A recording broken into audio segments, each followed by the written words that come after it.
everybody, welcome to The World This Week. U.S. government suspects Chinese hackers stole 3 decades worth of security clearance information. President Obama says it will be difficult for him to keep defending Israel.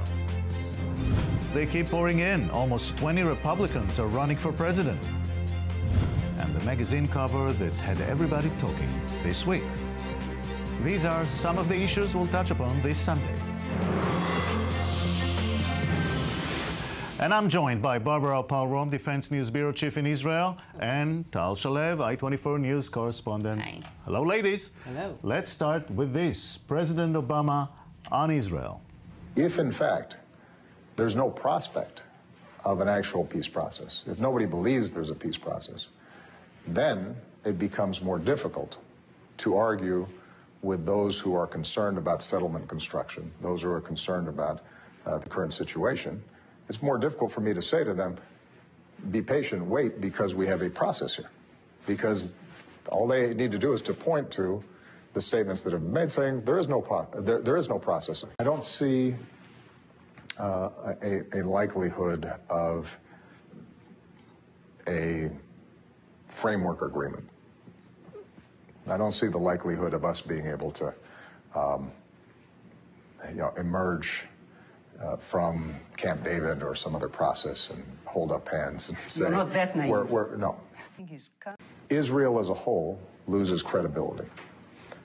Already, the international community does not believe that Israel is serious about a two-state solution.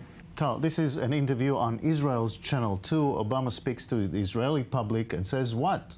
I'm deserting you? Well, that's the significance of this interview. We didn't hear many new messages, but the significance of the interview was Obama again trying to speak directly to the Israeli public. 2 main messages is one, trust me on Iran deal. The second symbolic message is a lecture we've been hearing from Obama to Netanyahu and to the Israeli public about Jewish values and implementing Jewish values. But the most practical message that comes out of this interview is the threat not to cast the American veto at the UN Security Council. This comes up again and again. Barbara, the president doesn't even want results. He's just begging for a process to say that something is going on. You know what was even more disturbing is that the president seemed to disaggregate these 2 pillars that have held up the unbreakable, unshakable bonds between the U.S. and Israel for decades. He took away that pillar of democratic, the moral values and the shining light into the nations. He took that away. In fact, if he even referred to it, it was as in form of a red flag that Israel threatens, if it perpetuates a status quo, to lose the essence, its essential values. The only pillar he left standing was the security pillar. He said that won't go away. But everyone in Washington knows there are no permanent friends, only permanent interests. And if you take that very strong pillar away and leave only security, it has a short shelf life. Tal, no serious signs on the Netanyahu side that things are going to change, are there? Well, Netanyahu at some point will have to present a plan. I think he's starting to understand this. He's starting to understand that there is a diplomatic deadlock. Last week was one of the worst weeks Israel's diplomacy has had for a while. It started out with the FIFA vote and ended with the orange debacle. And Netanyahu definitely understands that he is facing a very big threat and that he has to initiate some kind of plan. But will that be enough, and how, and will this plan be sufficient to supply and postpone all of these initiatives? We also have an EU labeling initiative coming up on the agenda. So definitely Netanyahu's will, and he's been stating this again and again, is to expand his government and to have a national unity government, one that would present a more moderate face to the international community and make it easier for him to resume negotiations. Right. Barbara, the boycott seems to get traction here, as she mentioned, FIFA and Orange, the CEO of International Orange, said and without a process, Jacob, without a process, you need a fig leaf of a process. Otherwise, it's a tailwind. at the backs of the leaders of the BDS movement. Now let's keep in mind, this movement was founded in 2005, July, almost 10 years ago. We've had a war in Lebanon, 3 wars in Gaza. We have a Palestine Authority that is still committed to nonviolence. And, it seems that there's 2 camps in Israel and supporters of Israel worldwide. You're either dismissive of the threat, which reminds me, by the way, of the military establishment in Israel. Remember in the early days of the Katyusha and the Qassam rockets? It was a little nuisance threat. And so those that are dismissing the threat, it's a little mosquito bite on the ankle of the big Israeli economy. And look at all the multinational companies that are coming to invest in Israel and the startups that are attracting all this foreign investment. And as opposed to the British, let's talk about the British. More Israeli companies are traded on the London Stock Exchange than all foreign nations combined. So there's that dismissive threat. But let me tell you, that bite on the ankle this nuisance threat will become a strategic threat and perhaps even an existential threat if Israel's legitimacy is not. But Netanyahu's problem is that at this point, a fig leaf process won't be enough because his credibility has been undermined in recent months because of his comments, his pre-election comments. At this point, a fig leaf process will not be enough, and the only thing that will satisfy the Palestinians and the international community as a practical step is a declaration of a settlement freeze. I see him now going from being dismissive to being combative and rousing the troops and let's just go full out and throw money at the problem, like to the conference in Las Vegas with Sheldon Adelson and Chaim Saban. Throw money and explain it better. But this is not going to work until what Tal said, some significant step.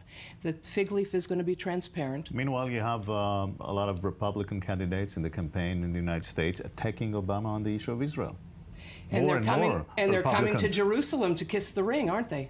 Yeah. One by one. It's becoming a litmus test of Israel. But it's so early, Jacob, right now. I mean, the debates will start in August. We got the primaries in Iowa and New Hampshire in September. Right now, they're all over the map, and Israel could be this galvanizing element in the Republican battle cry. And Jeb Bush is not even in officially, as we saw him right there.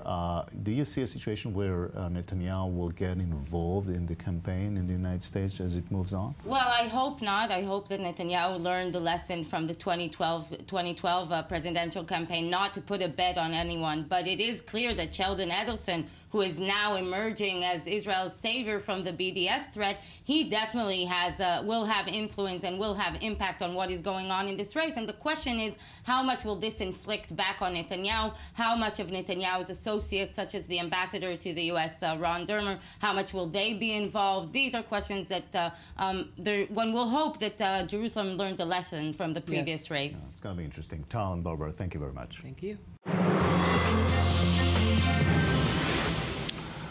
Is there a third world war going on underneath it all?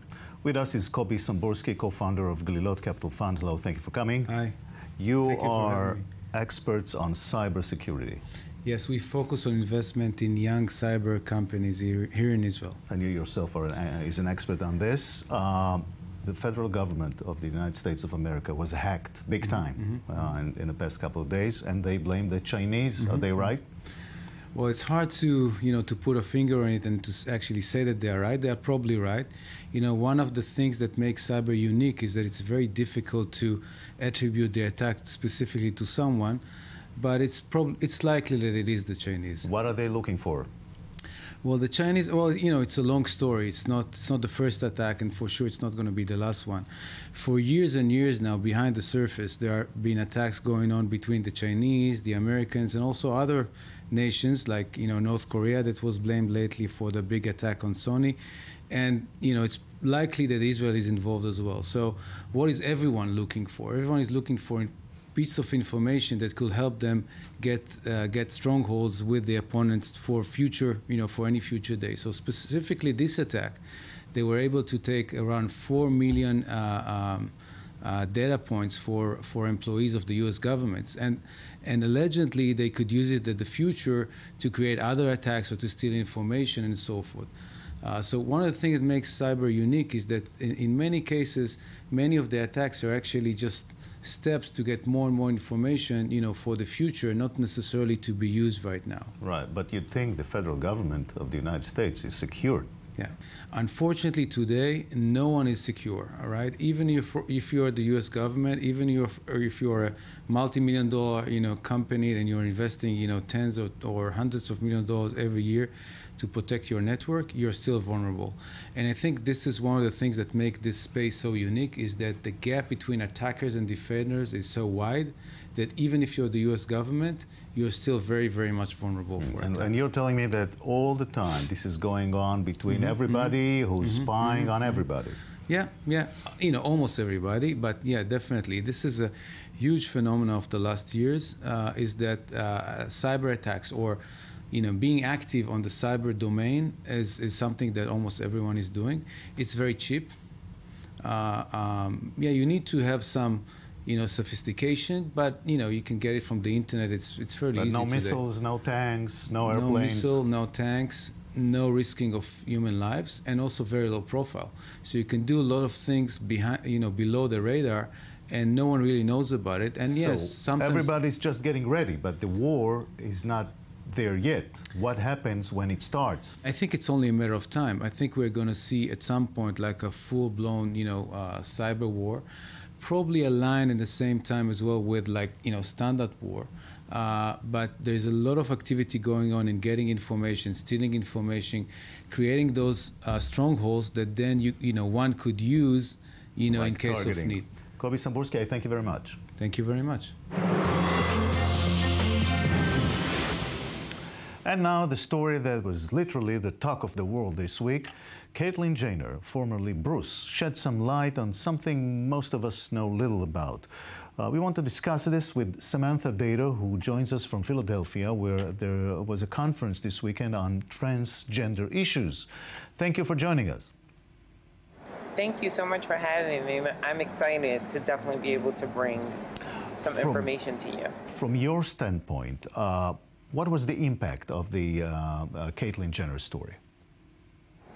The impact with Caitlyn Jenner was not only exciting, it was refreshing, and everyone from the community had feelings, some good, some bad, but I believe that it totally brought awareness into the community, it brought awareness into homes. Is there a downside? Is there a negative side to this? There's a lot of misconceptions. A lot of our community has issues with struggling in employment and housing, and Caitlyn Jenner doesn't have any of those experiences. We welcome Caitlyn to the community and for her living in her truth, which is exciting, but there are other members of the community that don't have that story. On a day-to-day basis, many people are trying to find out how they're living or how they're eating in their next meal. So it's really important to know that there's two sides to this story, and that's for people of color and non-people of color. Transitioning is really hard medically.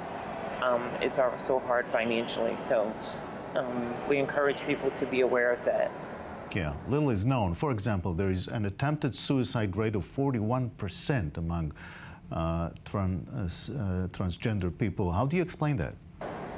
A lot of people are not living in their truth, and a lot of people have a lot of guilt, or people from the community, from family members, from employment or work that are putting pressure on them because they live and want to walk in their truth and be who they are. So I think our community faces a lot of issues that many other people don't.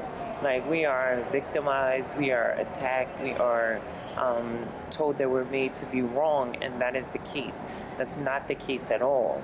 So it's very important that we understand, like, a lot of our pressures and issues come from outside of our community. What would be the biggest misconception, would you say? There's many misconceptions. There's a lot of misconceptions about how and why we transition, what's wrong with us, or that we have some type of disease or we're crazy, and none of that is true. I think that we live in our truth, and there are health issues and things that any person can get. So it's not because we're trans that we have high blood pressure. It's not because we're trans that we have disabilities. Our transition is clear. We just have issues like any other human being, and we want that respect. So that's important. There's also the issue of high rate of family rejection. Do you think that the whole hoopla now around this Caitlyn Jenner story may change attitudes a bit? I think reality TV is a very intricate in today's society. It's important that anyone's story gets heard, and if they do have a show or a reality show that's about helping trans people or what allyship and family looks like, I think it's going to start families to look at how they can process, and I hope that it gives them a lot more support. Samantha Bader in Philly, I thank you very much. I thank you, and you make sure that you have a great Pride over there and have fun. Thank you. And this has been The World This Week. We'll see you here next Sunday. Have a great week.